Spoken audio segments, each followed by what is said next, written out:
Name's Winston. I'm part of London Bike Hub. Do you want me to take my glasses off? First Sunday of every month.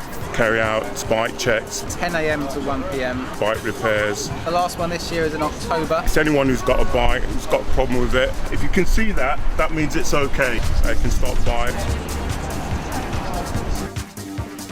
So we've come down today to get our bicycles postcoded. Yeah. No, it's free. It's totally free.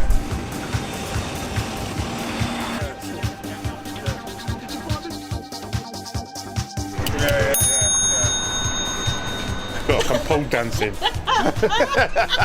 May's long gone, it's June. Thankfully, cycling. This time last week, Winston led a ride 13 miles. I'd never cycled that far before.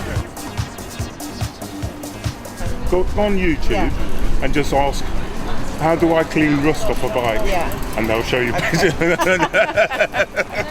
And the dog goes in there. The dog goes in there.